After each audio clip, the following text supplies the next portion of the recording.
Welcome po sa ating channel, Marwin de la Cruz TV. Update po tayo sa ating kalabasa, yung sa bunga po.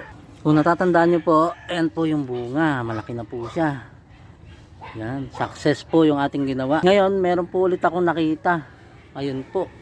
Ganun din po, pagsasaklubin din po natin yung bulaklak niyan. Yan po yung bulaklak na may bunga. Yan, kukunin natin yan. Kuha ko na siya. Diyan natin siya ilalagay ngayon sa may bunga. Yan po.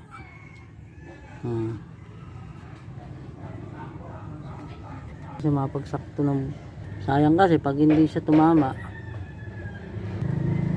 Tapos tatalian po natin yan dyan.